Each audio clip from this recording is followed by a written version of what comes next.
बुजुर्ग, क्या मैं अब तक्षक गुरुकुल से एक अनुरोध कर सकता हूँ? अर्जुन ने विनम्रता से पूछा। जब उन्होंने सुना कि अर्जुन एक अनुरोध करना चाहता है तो सभी ने अपनी भौहें सिकोड़ लीं। यह चैंपियन होने से मिलने वाला अनूठा विशेषाधिकार था। वह तक्षक गुरुकुल से कोई भी एक अनुरोध कर सकता था। यह पुरस्कार अर्जुन द्वारा पहले ही प्राप्त की जा चुकी पुनरुत्थान गोली रिसरेक्शन पिल से कम मूल्यवान नहीं था। बिल्कुल, आगे बढ़ो, बुजुर्ग ने घोषणा की, जिन्होंने मुस्कुराते हुए अर्जुन की ओर सिर हिलाया।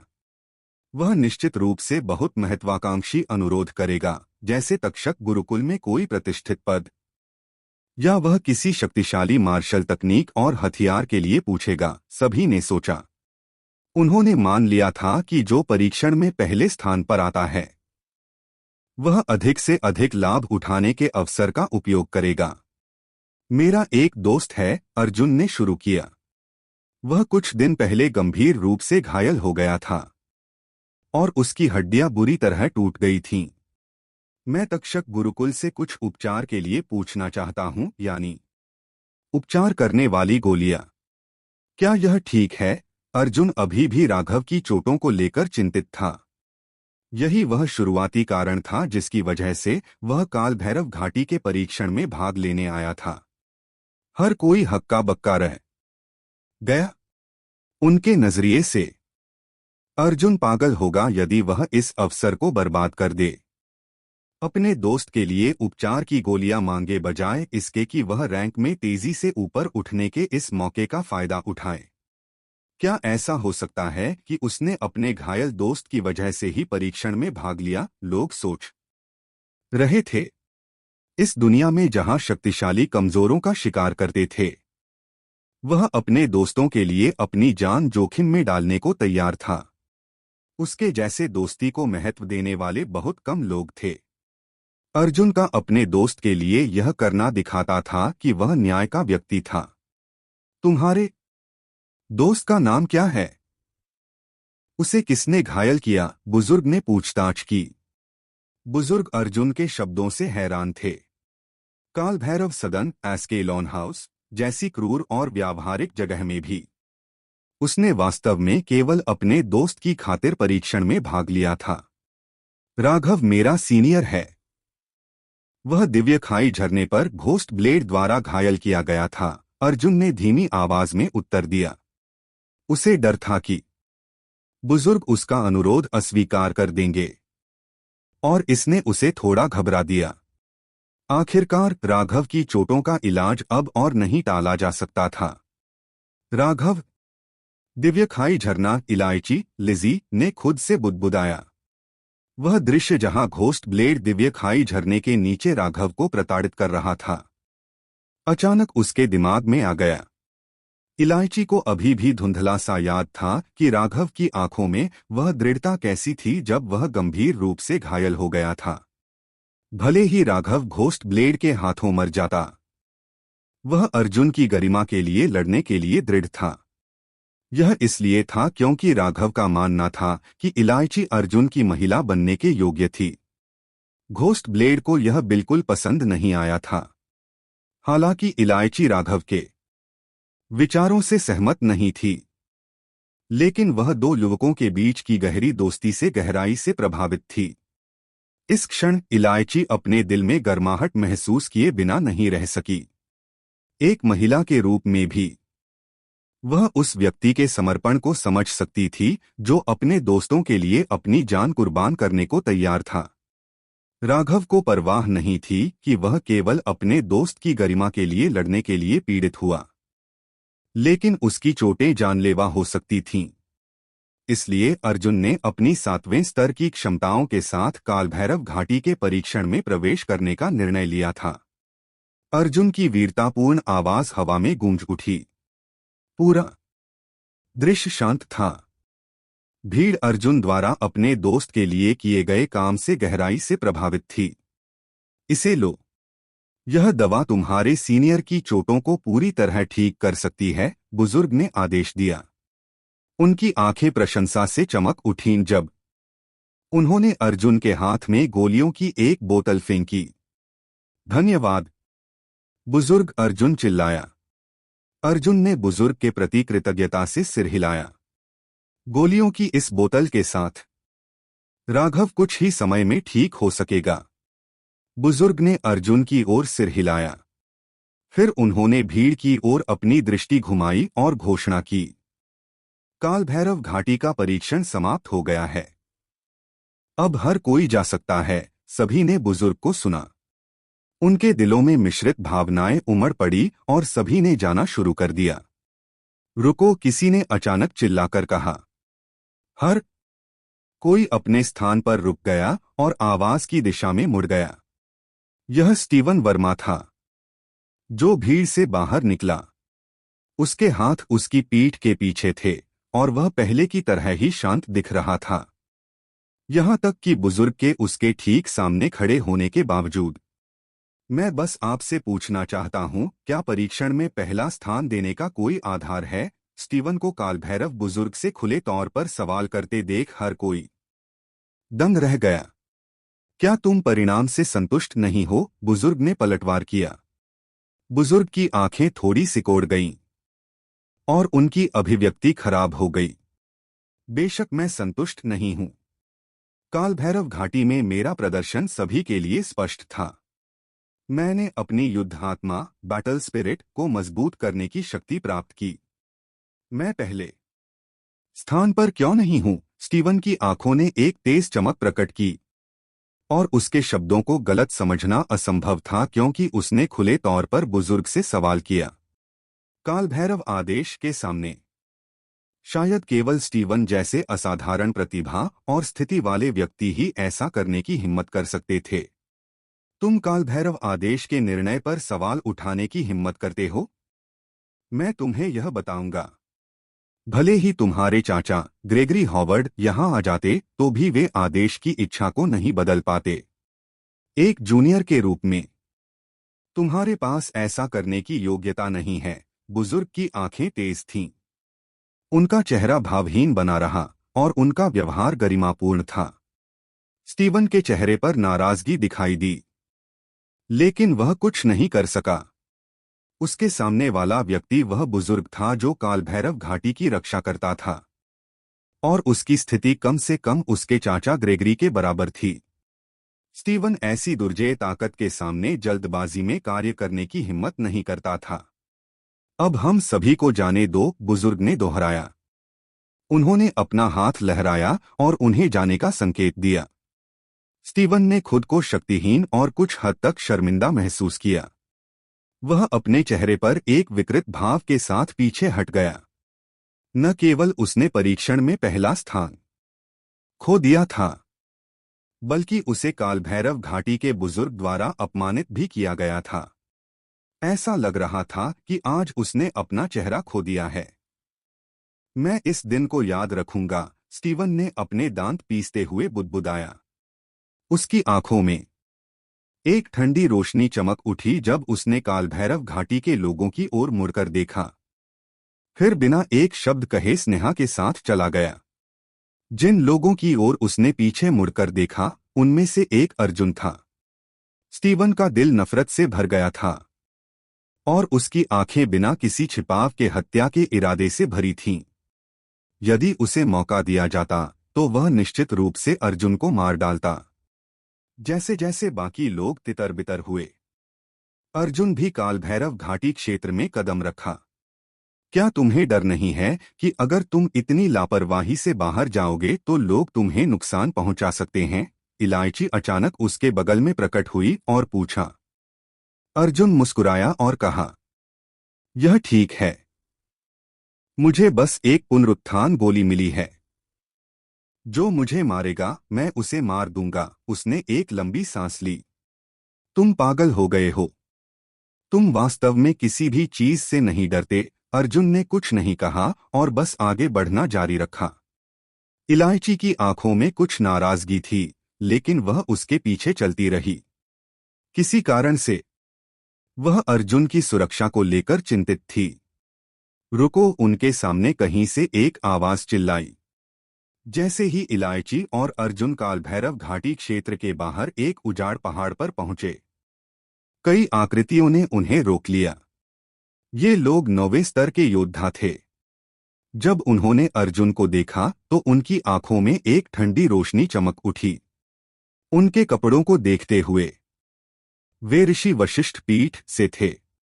यदि तुम कालभैरव फल सौंप दो और अपनी क्षमताओं को पंगु बना लो तो हम तुम्हारी जान बख्श देंगे, समूह के मुखिया एक युवक ने कहा।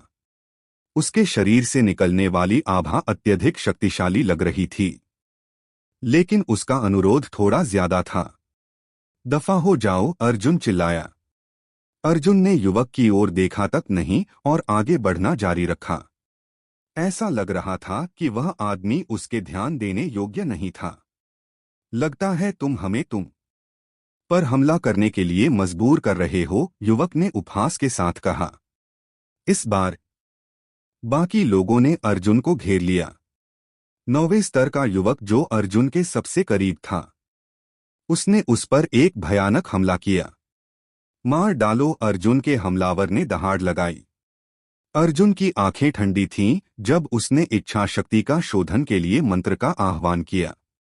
एक भयानक बल उसके शरीर में भर गया। फिर उसने एक मुक्का मारा जो शक्तिशाली योद्धा के हमले से टकराया। उनकी अप्रतिरोध्य शक्ति ने धीरे धीरे मजबूत योद्धा के हाथ को कुचल दिया, जिससे दर्द की चीख निकल पड़ी। अर्जुन उसकी चीखों की परवाह नहीं कर सका और आगे बढ़ना जारी रखा। अचानक उसकी बाईं ओर एक तलवार की रोशनी चमकी और सीधे नीचे की ओर कटी, जैसे कि वह अर्जुन को आधा काटने का लक्ष्य रख रही हो। अर्जुन की आंखें चमक उठीं। उसकी हथेली हिली और एक धीमी आवाज सुनी गई। ड्रैगन करेज सिल्वर स्पीयर अर्जुन के हाथ में दिखाई दी, जिसमें भयानक भाला शक्ति बह रही थी। भाला बाहर निकला और एक खूनी लाल रोशनी दिखाई दी। इसने सीधे अर्जुन के प्रतिद्वंद्वी के गले को छेद दिया। अर्जुन लगातार आगे बढ़ता रहा। उसके कदमों में एक विशेष लय थी जो जमीन और हवा दोनों में गूंजती थी। जो कोई भी उसे मारना चाहता था, अर्जुन उसे मार देता। यदि ये लोग कालभैरव फल का लालच करते थे और उसकी शक्तियों को पंगु बनाना चाहते थे, तो वह उनसे उनकी जान की कीमत वसूलता। अर्जुन ने एक और कदम आगे बढ़ाया और अपने शरीर के माध्यम से भयानक भाला शक्ति का प्रसार किया। अन्य विशेषज्ञों को लगा जैसे उनके शरीर एक अप्रतिरोध्य आभा द्वारा जगह में बंद हो रहे हैं। अकल्पनीय डर उनके दिलों में रेंग गया। उसके पास कालभैरव फल है, उसे जाने मत दो, विशेषज्ञों में से एक चिल्लाया। अधिक विशेषज्ञ नीचे उतर आए। उनकी ठंडी आंखें अर्जुन पर टिकी थीं। उनका केवल एक लक्ष्य था, और वह था उससे कालभैरव फल छीनना। कई लोग यह देखने के लिए रुक गए कि एक महान युद्ध छिड़ रहा था। उन्होंने देखा कि अर्जुन कई विशेषज्ञों से घिरा हुआ था, और जब उन्होंने जमीन पर पड़े मृत शरीरों को देखा तो वे हैरान रह गए। उन्हें लगा कि उनकी सांसें तेज हो रही हैं। एक 7वें स्तर का योद्धा एक ही समय में दर्जनों शक्तिशाली विरोधियों से लड़ रहा है, और देखो, वह इसे आसानी से कर रहा है। उसने वास्तव में कई मजबूत योद्धाओं को मार डाला है, पर्यवेक्षकों ने नोट किया। अर्जुन की नजर नए लोगों पर पड़ी। उनमें से कई वे विशेषज्ञ थे जिन्होंने कालभैरव घाटी के परीक्षण में भाग लिया था, और वे अब उसे मारने और फलों को छीनने के लिए एक साथ आए थे। मार डालो, एक ठंडी आवाज गूंजी। कई भयानक हमले एक ही समय में अर्जुन पर हुए। उसके चारों ओर का युद्ध क्षेत्र अराजकता में था। उसके चारों ओर की विनाशकारी शक्ति ने अर्जुन के शरीर को फाड़ने की धमकी दी, लेकिन अर्जुन ने आगे बढ़ना बंद नहीं किया। उसने अपना लंबा भाला आगे बढ़ाया, और भाले की रोशनी एक विनाशकारी बीम में बदल गई। भाले का बल उसकी सतह पर बह रहा था। भाले ने 2 विशेषज्ञों के शरीरों को छेद दिया और हवा में खून बिखर गया। यह एक अत्यंत दर्दनाक दृश्य था। अर्जुन की दाईं ओर एक बीस्ट रोअर गूंजा, जो जंगली जीवन शक्ति से भरा था। एक अन्य विशेषज्ञ ने अपनी व्हाइट टाइगर बैटल स्पिरिट को उजागर किया। सफेद बाघ ने गुस्से में दहाड़ लगाई और अर्जुन पर झपट्टा मारा।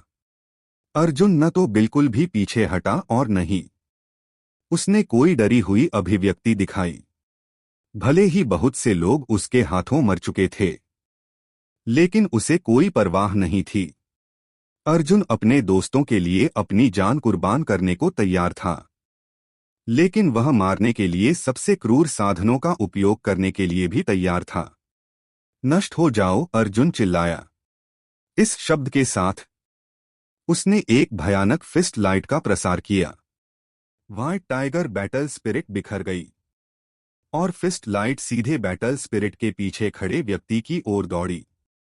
योद्धा का चेहरा सदमे और निराशा से भर गया था। वह पीछे हटना चाहता था, लेकिन बहुत देर हो चुकी थी। फिस्ट लाइट पहले ही उसके सीने में लग चुकी थी और उसने उसे मार डाला था। ठीक उसके बाद अर्जुन के दूसरी ओर एक और विशेषज्ञ भूत की तरह दिखाई दिया। वह व्यावहारिक रूप से अदृश्य था और उसने कोई आभा भी नहीं छोड़ी थी। स्पष्ट रूप से उसने किसी प्रकार की छिपने की तकनीक का प्रशिक्षण लिया था। उस विशेषज्ञ ने बुरी तरह से मुस्कुराया। उसने अर्जुन के सीने पर एक घातक हथेली की छाप छोड़ी। इससे एक सुस्त आवाज निकली। अर्जुन का शरीर थोड़ा कांप गया, लेकिन वह एक कदम भी पीछे नहीं हटा। उसने अपना सिर घुमाया, विशेषज्ञ के साथ आंखें मिलाईं। उसकी आंखें भेदी थीं, जैसे कि उसकी पुतलियों की गहराई से तेज तलवारें निकल रही हों। यह कैसे संभव है? तुम वास्तव में ठीक हो, विशेषज्ञ ने अविश्वास में चिल्लाया। वह विशेषज्ञ किसी और से बेहतर जानता था कि उसने अभी जो हमला किया था उसकी शक्ति क्या थी। एक साधारण 9वें स्तर का सेनानी भी इसे संभालने में सक्षम नहीं होगा। अर्जुन को तो छोड़ ही दो, जो केवल 7वें स्तर पर था। ऐसा लग रहा था कि वह इस बात से अनजान था कि अर्जुन ने इच्छा शक्ति का शोधन तकनीक को अपनी पूरी सीमा तक विकसित कर लिया था। अर्जुन का शरीर बहुत मजबूत था और साधारण हमले उसे नुकसान नहीं पहुंचा पाएंगे। मुझे डर है कि तुम पता नहीं लगा पाओगे क्योंकि तुम्हारा जीवन समाप्त होने वाला है, अर्जुन ने खुशी के साथ कहा।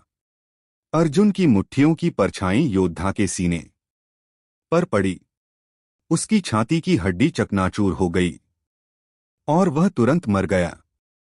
कितना शक्तिशाली हमला, दर्शकों ने विस्मय में हांफते हुए कहा।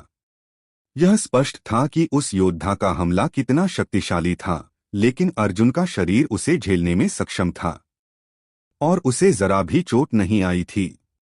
हर कोई देख सकता था कि उसका शारीरिक बचाव कितना अभेद्य था। अर्जुन की अभिव्यक्ति उदासीन रही और वह अपने रास्ते पर आगे बढ़ता रहा। इलायची उसके पीछे थी। उसकी सुंदर आंखों में एक अजीब सी चमक थी और उसका दिल तेजी से धड़क रहा था। वहां उसे मारने आए बचे हुए विशेषज्ञों के चेहरे पर शिकन थी।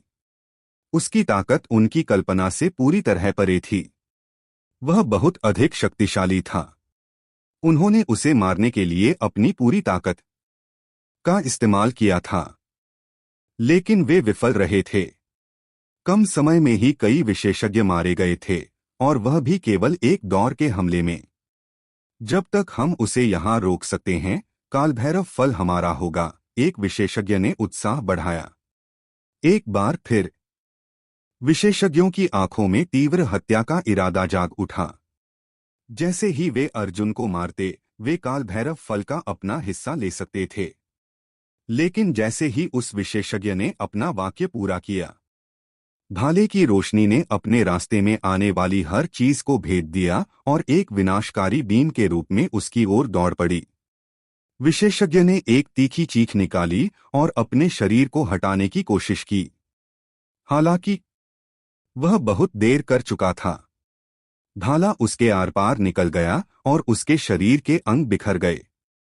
यह कौन सी भाला तकनीक है? यह इतनी तेज और शक्तिशाली है, दर्शकों ने हांफते हुए कहा। वे हैरान थे।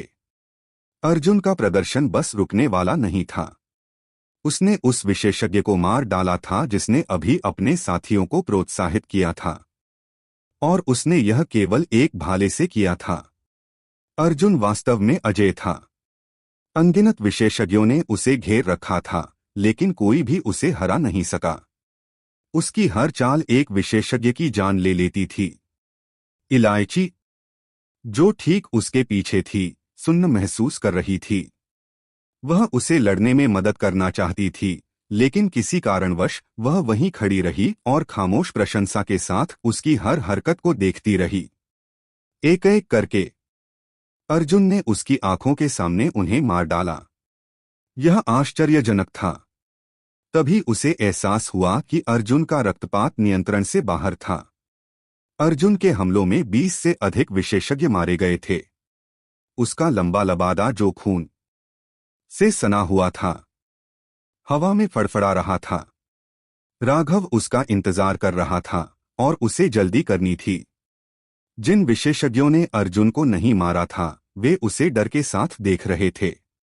जैसे जैसे वे अर्जुन की ताकत से डरने लगे, उनके हमले कमजोर होते गए। उनमें से कुछ ने चुपचाप पीछे हटना शुरू कर दिया। आखिरकार काल भैरव फल प्राप्त करने की तुलना में उनका जीवन अधिक महत्वपूर्ण था। वही है जिसने काल भैरव घाटी में वर्मा परिवार, हावर्थ फैमिली के कई लोगों को मारा है, एक आदमी चिल्लाया। स्टैनली पार्क के कई लोग भी उसके हाथों मर चुके हैं, दूसरे ने देखा। ऑर्डर ऑफ इन्विक्टस का भी वही हाल है, एक तीसरी आवाज आई। अर्जुन के चारों ओर अलग अलग दिशाओं से आवाजें हवा में भरने लगीं। फिर आसपास के जंगल से शक्तिशाली योद्धाओं का एक और समूह निकला जो अर्जुन को घूर रहा था। उनके शरीर हत्यारे इरादे से तनावपूर्ण थे।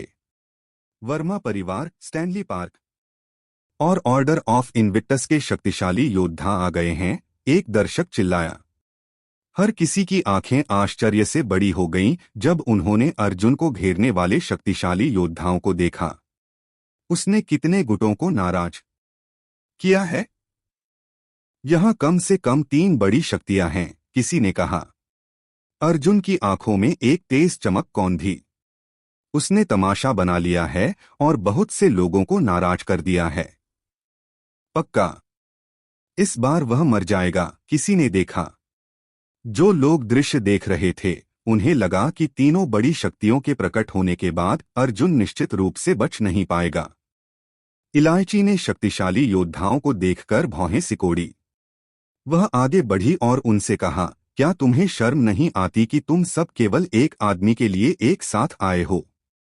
वर्मा परिवार के शिविर से एक विशेषज्ञ आगे आया और जवाब दिया, उसने काल भैरव घाटी में तीनों संगठनों के शिष्यों को मारा है। उसे मारना हमारे लिए बिल्कुल सही है, इससे पहले कि वह अपनी बात पूरी कर पाता। कई योद्धा अर्जुन के पास पहुंचने के लिए दौड़ पड़े। जैसे ही वे उतरे, उन्होंने उस पर अपनी युद्ध आत्मा छोड़ी। यह स्पष्ट था कि अर्जुन को मारने की उनकी इच्छा कितनी तीव्र थी। जो कोई भी मेरे रास्ते को रोकेगा, वह मरेगा, अर्जुन दहाड़ा। भाले की रोशनी दिखाई दी और उसके भाले के ऊपर एक भयानक आभा बह रही थी, जो कुछ भी छेदने के लिए तैयार थी। वर्मा परिवार का एक शक्तिशाली योद्धा छेद दिया गया और उसके शरीर से खून बह निकला। वह मौके पर ही मर गया। मारो, स्टैनली पार्क के एक 8वें स्तर के योद्धा ने चिल्लाया, जिसने अपना विशाल हथौड़ा लहराया और उसे अर्जुन की ओर फेंक दिया। अर्जुन ने अपनी ओर आ रहे विशाल हथौड़े पर एक मुक्का मारा। एक जोरदार धमाके के साथ उसकी मुट्ठी से निकली रोशनी ने एक शक्तिशाली बल छोड़ा जिसने उसके आसपास की हवा को हिला दिया। विशाल हथौड़े पर लगा बल आश्चर्यजनक था। यह टकराकर वापस आया और ऑर्डर ऑफ इन्विक्टस के विशेषज्ञ के सीने में जा लगा, जिससे उसके अंग बिखर गए। उसके मुंह से खून निकल आया। युद्ध अभी शुरू ही हुआ था, लेकिन वह पहले ही मर चुका था। यह वास्तव में एक त्रासदी थी। मुझे तुम्हें भी मारना होगा, अर्जुन ने ठंडी आवाज में कहा। माउंटेन फिस्ट, जिसमें भाला गुण शामिल था, उस विशेषज्ञ के शरीर पर लगा जिसने विशाल हथौड़ा फेंका था। उसका सीना पिचक गया और वह मौके पर ही मर गया। अर्जुन ने तुरंत अपने साथ चमकती रोशनी की एक ठंडी किरण को देखा। तेज जीवन शक्ति इतनी भारी और भयंकर थी कि उसने उसके कंधे पर मांस को काट दिया। खून रिसने लगा। जैसे ही वह मुड़ा, एक ब्लेड ने उस पर प्रहार किया। अर्जुन ने तुरंत इसे चकमा दिया और अपने प्रतिद्वंद्वी पर भाले की रोशनी छोड़ी। एक और योद्धा की जान चली गई। इलायची भी अर्जुन के पीछे थी, योद्धाओं से लड़ रही थी। हालांकि वह नहीं मानती थी कि उसका अर्जुन के साथ बहुत गहरा रिश्ता है, लेकिन वह उसे इतने सारे शक्तिशाली योद्धाओं के खिलाफ अकेले लड़ते हुए नहीं देख सकती थी। इसके अलावा वह जानती थी कि अगर उसने उसे अकेला छोड़ दिया तो उसे बुरा लगेगा। इलायची की वर्मिलियन बर्ड बैटल स्पिरिट असीम और अजय शक्ति के साथ उमड़ पड़ी। थोड़े ही समय में दो विशेषज्ञ उसके हमले में गिर गए। दर्शक यह नहीं बता सके कि गिरे हुए विशेषज्ञ मर चुके थे या जीवित। इलायची की ताकत के बारे में अधिक कहने की आवश्यकता नहीं थी। वह तक्षक गुरुकुल में प्रवेश करने की ताकत पहले ही रख चुकी थी। लेकिन अब जब उसने कालभैरव घाटी में प्रतिमा से ज्ञान प्राप्त कर लिया था तो उसकी शक्ति और भी बढ़ गई थी। एक साधारण 9वें स्तर का योद्धा उसका मुकाबला कैसे कर सकता था? वह और अर्जुन कंधे से कंधा मिलाकर लड़े। भले ही तीनों संगठनों के विशेषज्ञ उन पर एक साथ हमला करते, वे उनके साथ कुछ नहीं कर पाते। हालांकि यदि कोई ध्यान से देखे तो यह देखा जा सकता था कि ये लोग अर्जुन पर घातक हमलों के साथ हमला करते थे, जबकि वे इलायची पर दया दिखाते थे। कम से कम उन्होंने उस तरह के हमलों का इस्तेमाल किया जो उसकी जान जोखिम में नहीं डालेंगे। युद्ध और अधिक तीव्र हो गया क्योंकि तीनों संगठनों के अधिक विशेषज्ञों ने अर्जुन को मारना जारी रखा। अर्जुन पर विनाशकारी शक्तियां लगातार छोड़ी जा रही थीं, लेकिन हाथ में भाले के साथ उसने उन लोगों को मार डाला जो उसके रास्ते को रोक रहे थे। युद्ध बहुत तीव्र था। हवा में धातु की गंध भर गई थी और जमीन जल्द ही खून से लाल हो गई थी। अर्जुन ने कभी भी अपने दुश्मनों पर दया नहीं दिखाई जो उसे इतना बुरा मारना चाहते थे। उसने उन सभी को बेरहमी से मार डाला। वह आगे बढ़ता रहा और किसी के लिए नहीं रुका। उसके हाथ में भाले के सिरे से उसके दुश्मनों का खून टपक रहा था। भले ही अनगिनत शक्तिशाली विशेषज्ञ उसके भाले के नीचे मर चुके थे, उसका शरीर अब घावों से भर गया था। समय बीतता गया और युद्ध आगे बढ़ा। अर्जुन के शरीर में मौलिक ऊर्जा सूखने लगी क्योंकि उसके शरीर पर घाव बढ़ गए थे। उसे चक्कर आने लगा। आखिरकार बहुत अधिक शक्तिशाली दुश्मन थे। वह और इलायची अकेले उन्हें नहीं रोक सकते थे। वह और अधिक नहीं टिक पाएगा। चलो एक साथ हमला करें और उसे अभी मार दें। एक विशेषज्ञ हंसा जिसने देखा कि अर्जुन की स्थिति खराब हो रही थी। एक परावर्तक तलवार की रोशनी हवा के माध्यम से अर्जुन की ओर दौड़ पड़ी। उसने प्रतिवर्तित होकर इसे चकमा दिया, लेकिन रोशनी के एक और ब्लेड ने उसकी पीठ फाड़ दी और खून रिसने लगा। अर्जुन ने उस प्रतिद्वंद्वी से भाला निकाला जिसे उसने अभी मारा था। उसी समय एक और हथेली की छाप उसके शरीर पर पड़ी। अर्जुन, जो पहले से ही गंभीर रूप से घायल था, हमले को सहन नहीं कर सका और उसने मुंह भर खून उगल दिया। हालांकि वह अभी भी खड़ा था। उसने प्रतिशोध के लिए अपनी मुट्ठी का इस्तेमाल किया और अपने प्रतिद्वंद्वी के सिर पर मारा। सिर फट गया और उसके मांस के टुकड़े हर जगह फैल गए। उसके ठीक बाद अर्जुन के शरीर पर दो और हमले हुए। यदि उसने इच्छा शक्ति का शोधन तकनीक को अपनी पूरी सीमा तक विकसित नहीं किया होता, जिसने उसकी शारीरिक स्थिति को परिपूर्ण बना दिया था, तो वह अब तक मर चुका होता। इलायची ने उसकी स्थिति देखी और तुरंत उसकी मदद करने के लिए दौड़ पड़ी।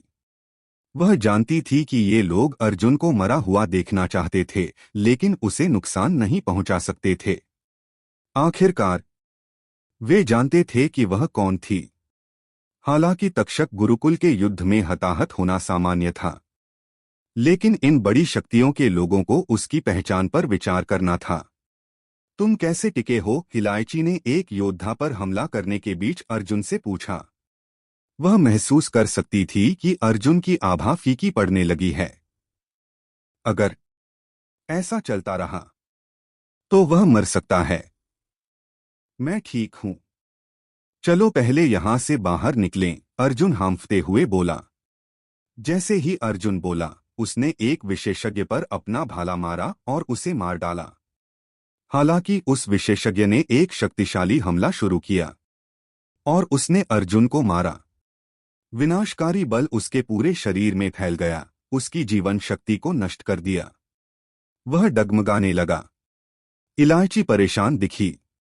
एक हाथ से उसने उसका संतुलन बनाए रखने में मदद करने के लिए उसकी बाह को पकड़ लिया।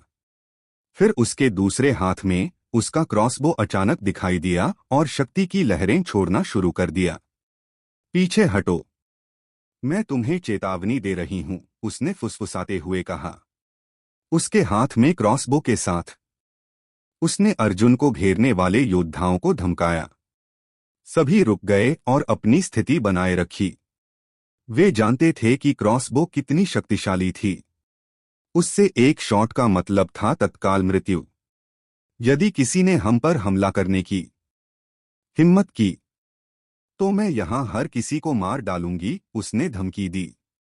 हालांकि इलायची जानती थी कि उसने तक्षक गुरुकुल के नियमों का उल्लंघन किया है और उसे निश्चित रूप से उसके परिवार के बुजुर्गों द्वारा दंडित किया जाएगा, लेकिन उसके पास क्रॉसबो निकालने के अलावा कोई विकल्प नहीं था। हालांकि यह दूसरी बार था जब उसने क्रॉसबो निकाली थी। उसे एहसास हुआ कि उसने इसे हर बार केवल तब निकाला था जब अर्जुन गंभीर खतरे में था। सौभाग्य से उसकी धमकी काम कर गई। योद्धाओं ने अब हमला करने की हिम्मत नहीं की और केवल दूर से देख सकते थे।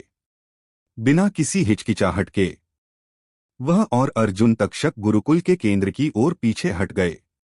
योद्धा चाहे उसे कितना भी मरा हुआ देखना चाहते हों, वे वहां उस पर हमला नहीं कर सकते थे। इलायची और अर्जुन जल्द ही दर्शकों की नजर से गायब हो गए। युद्ध के बाद रुकने वाले अधिकांश लोग जमीन पर पड़ी दर्जनों लाशों को खाली आंखों से घूर सकते थे। क्या अर्जुन वास्तव में अपने प्रशिक्षण के केवल 7वें स्तर पर है? हर कोई हैरान था। यदि उन्होंने इसे अपनी आंखों से नहीं देखा होता तो वे विश्वास नहीं करते, भले ही उन्हें खुद पीट पीट कर मार दिया जाता। इन विशेषज्ञों की जान एक ही व्यक्ति द्वारा ली गई थी और वह केवल एक 7वें स्तर का योद्धा था। दूर एक घने जंगल में 4 आकृतियां खड़ी थीं। वे रिले, इवरेट, नील और कुंवर थे।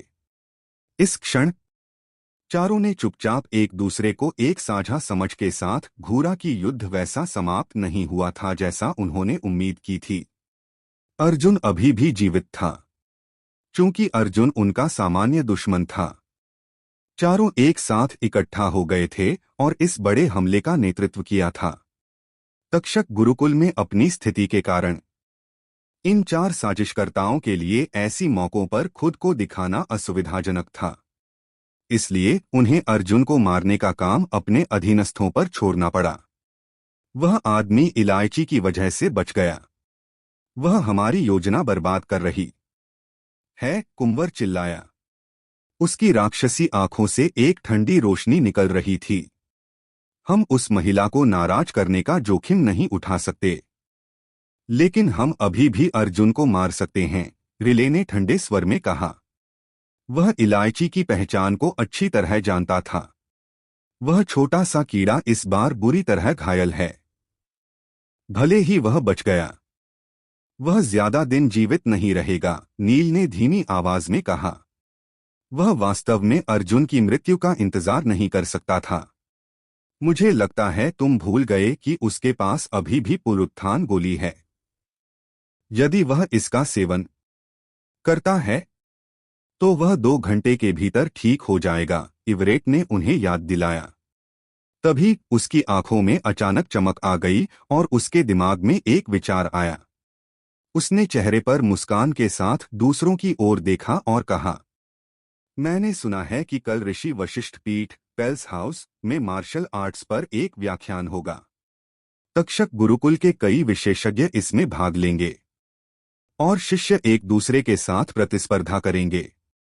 हम अर्जुन को मारने के लिए इस अवसर का लाभ उठा सकते हैं। मैंने भी इसके बारे में सुना है। साथ ही युद्ध के मंच पर अर्जुन को मारना उचित और कानूनी है। यह वास्तव में एक आदर्श योजना है। नील ने सहमति व्यक्त की। नील की आंखों में हत्या का भाव था। यदि वह कल युद्ध के मंच पर अर्जुन को मार देता तो न केवल उसकी एक इच्छा पूरी हो जाती बल्कि उसे इलायची के साथ रहने का मौका भी मिल जाता। उन चारों ने कुछ देर चर्चा की और उनमें से प्रत्येक के चेहरे पर एक संतुष्ट मुस्कान आ गई। फिर वे चले गए। इस बीच इलायची अर्जुन को सहारा दे रही थी और वे चलते जा रहे थे। वे आखिरकार उन विशेषज्ञों के समूह से पीछा छुड़ाने में कामयाब रहे जो उनका पीछा कर रहे थे। वे जल्द ही तक्षक गुरुकुल के केंद्रीय गढ़ के पास पहुंचे। गुरुकुल के भीतर वे स्पष्ट रूप से इसके राजसी हवेली देख सकते थे। क्या तुम ठीक हो? इलायची ने फुसफुसाते हुए पूछा। इलायची और अर्जुन अपने कदमों पर रुक गए। उसने यह देखने के लिए चारों ओर देखा कि क्या जहां वे थे वहां रुकना और थोड़ा आराम करना सुरक्षित था। चिंता मत करो, मैं इतनी आसानी से नहीं मरूंगा, अर्जुन ने जवाब दिया।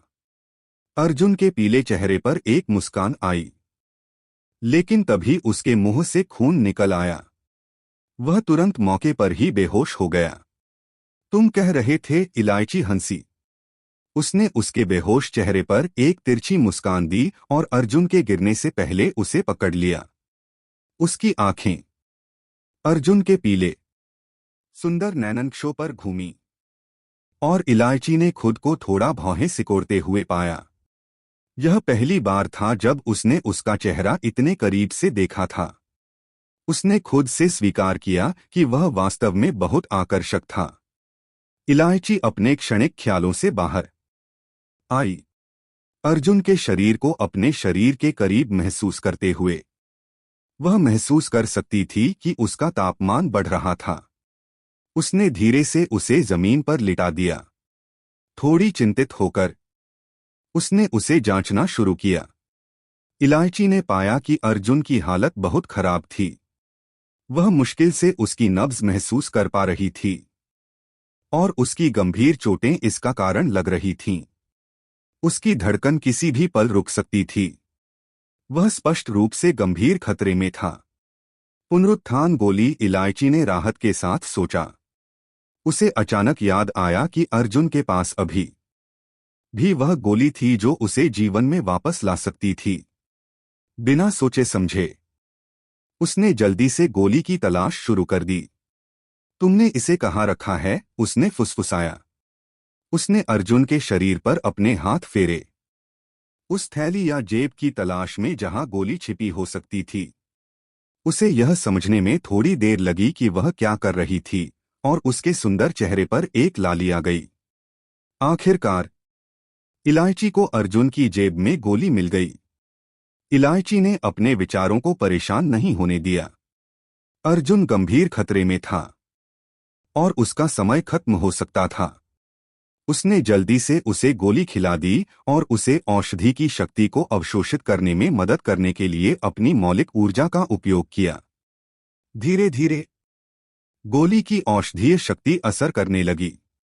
अर्जुन की क्षतिग्रस्त नाड़ियां और अंग धीरे धीरे ठीक होने लगे। उसके शरीर की सतह पर मौजूद चोटें भी ठीक होने लगीं। 1 घंटे बाद अर्जुन को होश आ गया। आंखें खोलते ही उसने जो पहली चीज देखी वह इलायची का त्रुटिहीन चेहरा था। अर्जुन ने उसके चेहरे पर घबराहट और चिंता की एक झलक देखी। वह वास्तव में बहुत सुंदर थी। यह पहली बार था जब अर्जुन ने उसके चेहरे पर ऐसा भाव देखा था। अतीत में उसके ठंडे व्यवहार ने उसके लिए उसके करीब महसूस करना मुश्किल बना दिया था। तुम आखिरकार जाग गए, इलायची ने धीरे से कहा। जब उनकी आंखें मिलीं, तो वह तुरंत दूसरी तरफ देख गई जैसे कि उसने कुछ गलत किया हो। अर्जुन ने अपनी आंखें थोड़ी सिकोड़ी, फिर कंधे उचकाए। उसे कोई अंदाजा नहीं था कि उसके साथ क्या गलत था। अर्जुन ने कराहा। उसने सिर हिलाया और खड़ा हो गया। फिर उसने अपनी मांसपेशियों को स्ट्रेच करना शुरू किया। वह महसूस कर सकता था कि उसकी चोटें लगभग पूरी तरह से ठीक हो गई थीं और अपने ठीक होने की तीव्र गति से थोड़ा हैरान था। आखिरकार, इससे पहले वह मौत के कगार पर था। क्या तुमने मुझे पुनरुत्थान गोली खिलाई? अर्जुन ने इलायची की ओर मुड़कर पूछा।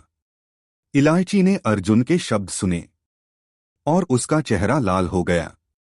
उसे पहले का अजीब दृश्य याद आ गया।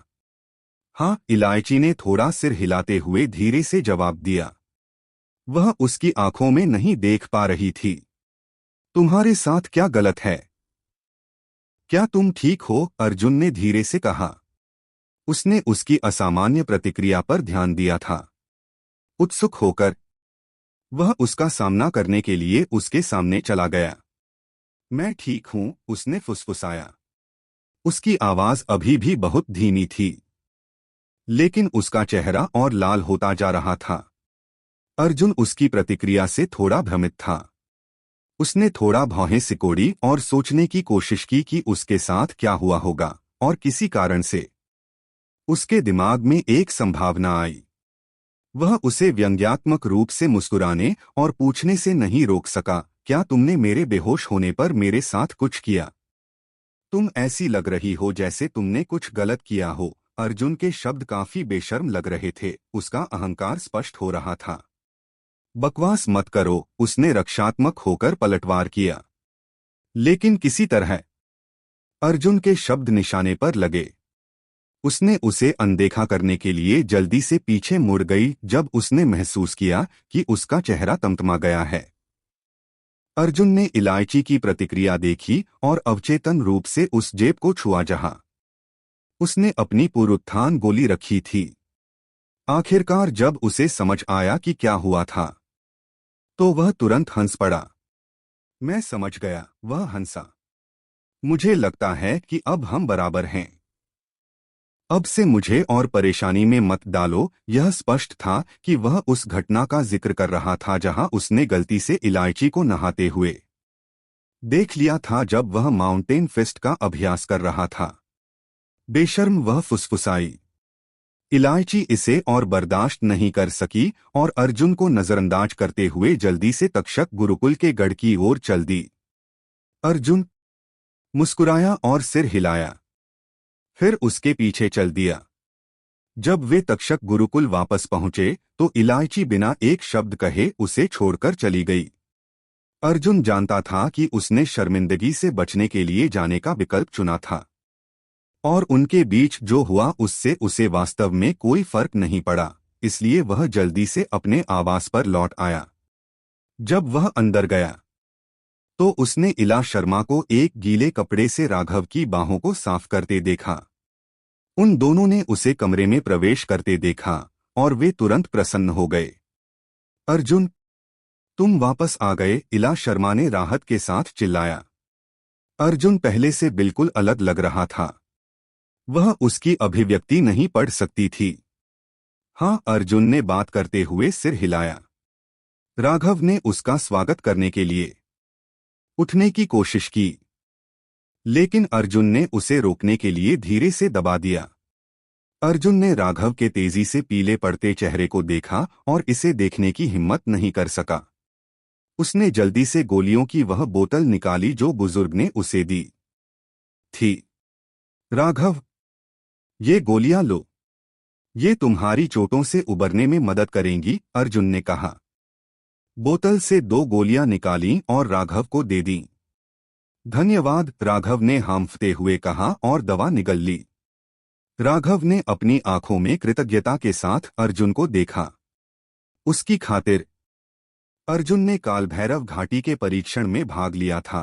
भले ही वह मर सकता था। राघव इस दयालुता को अपने दिल के करीब रखेगा। भविष्य में वह निश्चित रूप से अर्जुन को चुकाएगा। राघव, तुम्हें बस शांत रहने पर ध्यान देना होगा ताकि तुम ठीक हो सको। तुम्हें किसी और चीज के बारे में चिंता करने की जरूरत नहीं है। साथ ही तुम्हें मुझे धन्यवाद देने की जरूरत नहीं है, अर्जुन ने लापरवाही से कहा।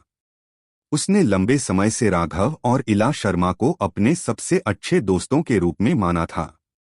दवा की गोली ने धीरे धीरे काम करना शुरू कर दिया। राघव के पीले चेहरे पर कुछ रंग आ गया क्योंकि उसके शरीर के क्षतिग्रस्त ऊतक तेजी से एक साथ जुड़ रहे थे। अर्जुन और इला शर्मा उसे अपनी आंखों के सामने इतनी जल्दी ठीक होते देख हैरान रह गए। इला शर्मा विशेष रूप से उन सभी घटनाओं से हैरान थी। अब जब अर्जुन कालभैरव घाटी के परीक्षण से घर वापस आ गया था तो वह देख सकती थी कि न केवल उसकी ताकत बदल गई थी बल्कि वह आश्चर्यजनक रूप से शक्तिशाली प्रभावों वाली औषधीय गोलियों की एक बोतल भी वापस लाया था। इसने उसे उत्सुक कर दिया कि अर्जुन ने कालभैरव घाटी में क्या अनुभव किया था। राघव के तेजी से ठीक होने के कारण अर्जुन आखिरकार राहत की सांस ले सका। आखिरकार कालभैरव घाटी जाने का उसका उद्देश्य पूरा हो गया था। अचानक किसी ने दरवाजा खटखटाया। अर्जुन ने भौहें सिकोड़ी। कालभैरव सदन में बाहरी लोगों को उसकी अनुमति के बिना उसके आंगन में प्रवेश करने की अनुमति नहीं थी। इसके अलावा व्यक्ति स्पष्ट अशिष्टता के साथ खटखटा रहा था, जैसे कि उसे अर्जुन के लिए कोई सम्मान न हो। अर्जुन ने दरवाजा खोला और बाहर एक युवक को देखा। उसने अर्जुन को उदासीनता से देखा, लेकिन उसके चेहरे पर एक ऐसी गर्व की भावना थी जिसे छिपाया नहीं जा सकता था। क्या तुम अर्जुन हो? युवक ने पूछा। उसकी आंखें अर्जुन के ऊपर से गुजरीं। हाँ, अर्जुन ने सिर हिलाते हुए कहा। वह तुरंत बता सकता था कि वह आदमी ऋषि वशिष्ठ पीठ का एक आंतरिक शिष्य था। ऋषि वशिष्ठ पीठ तक्षक गुरुकुल के भीतर बहुत शक्तिशाली था और उनके शिष्य सभी बहुत गर्वित थे, विशेष रूप से आंतरिक शिष्य। वे अत्याचारी और दबंग थे और वे बिना किसी संयम के कार्य करते थे। यह इसी तरह का आत्मविश्वास था जिसके लिए ऋषि वशिष्ठ पीठ जाना जाता था। चूंकि वे बहुत मजबूत थे, इसलिए उन्होंने अपने शिष्यों को जो चाहे करने की अनुमति दी। किसी ने उनकी अवज्ञा करने की हिम्मत नहीं की। तुमने बिना मेरी अनुमति के मेरे आंगन में प्रवेश क्यों किया? अर्जुन ने ठंडे स्वर में पूछा। निष्पक्ष होने के लिए इस युवक ने पहले उसका अपमान किया था, तो अर्जुन उसकी अशिष्टता का जवाब देने की परवाह क्यों करता? तुम्हारी अनुमति? आंतरिक शिष्य ने उपहास किया। उसकी आंखें चमक उठीं। उसने जारी रखा, तुम खुद को क्या समझते हो? तुम केवल कालभैरव सदन के एक बाहरी शिष्य हो। क्या मुझे तुम्हारे आंगन में प्रवेश करने के लिए तुम्हारी अनुमति की आवश्यकता है? तुम्हारी स्थिति मेरी तुलना में कुछ भी नहीं है। यदि मैं तुम्हें बताऊं कि मैं तुम्हें अभी यहीं मार सकता हूं तो तुम क्या करोगे? यह सुनकर अर्जुन की आंखें ठंडी रोशनी से चमक उठीं। जैसे ही अर्जुन ने सोचा कि वह उसे कैसे भगा सकता है, वह आदमी बोलना जारी रखा।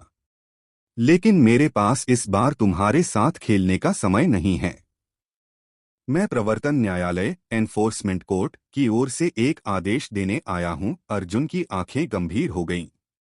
मुद्दे पर आओ, उसने एक दृढ़ स्वर में कहा। कल ऋषि वशिष्ठ पीठ के केंद्रीय मार्शल क्षेत्र में एक मार्शल आर्ट्स सम्मेलन होगा। 4 पीठों के कई प्रतिभाशाली योद्धा कार्यक्रम में भाग लेंगे और अनुशासनात्मक समिति ने तुम्हें भाग लेने का आदेश दिया है। यदि तुम अवज्ञा करते हो तो तुम्हें परिणाम भुगतने होंगे। उसकी आंखों में और जिस तरह से उसने बात की, अर्जुन ने संकेत देखे कि आंतरिक शिष्य वहां नहीं रहना चाहता था। क्या तुम अपनी बात पूरी कर चुके हो? अर्जुन ने कड़क कर कहा। उसकी आंखों में एक तेज रोशनी चमक उठी।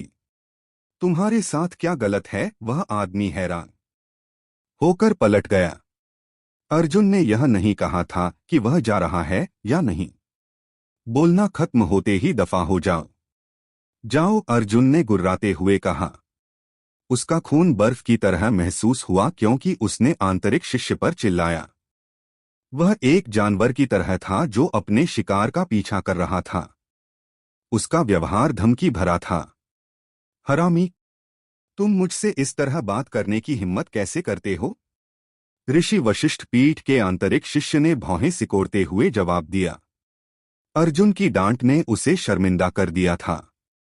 दफा हो जाओ, अर्जुन ने ठंडे स्वर में कहा, जैसे कि चेतावनी के रूप में।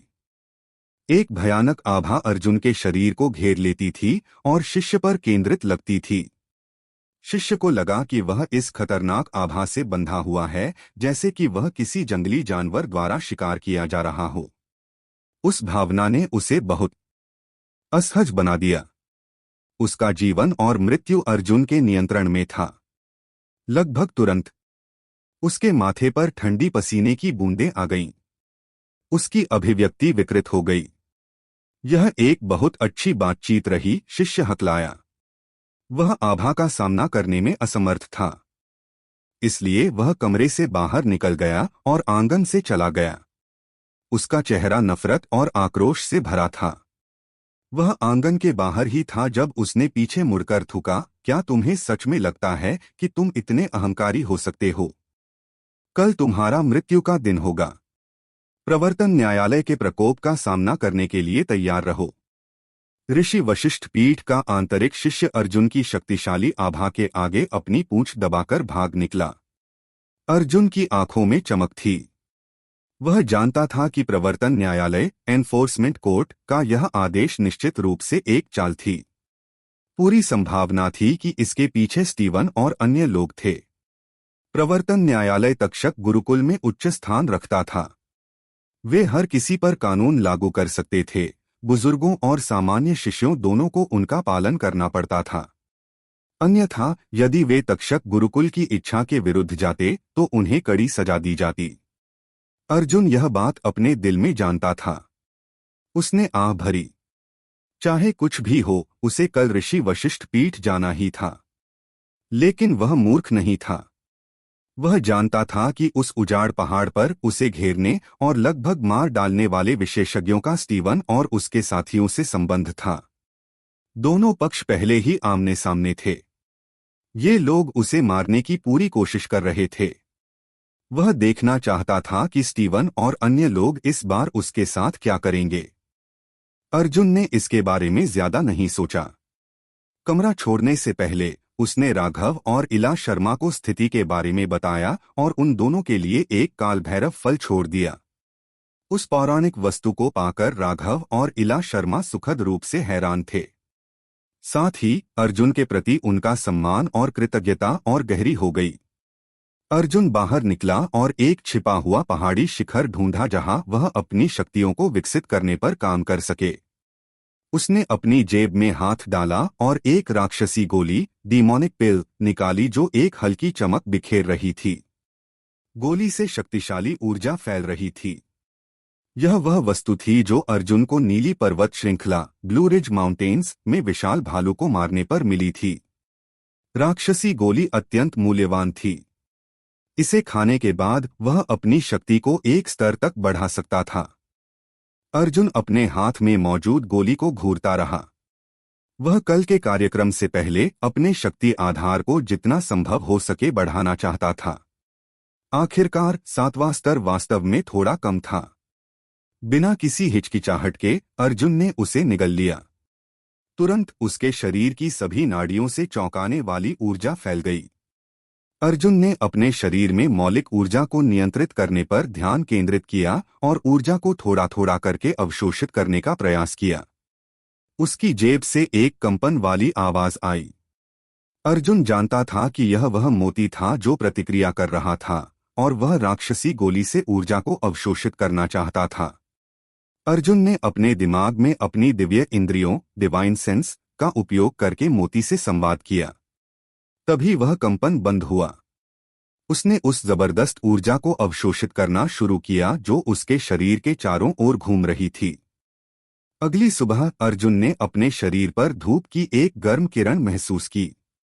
उसने अपनी आंखें खोलीं और धीरे से खड़ा हो गया। इस क्षण उसे एहसास हुआ कि उसकी आभा फिर से बदल गई थी। यह और भी रहस्यमय और गहरा हो गया था। उसकी गहरी आंखें तारों की तरह चमक रही थीं।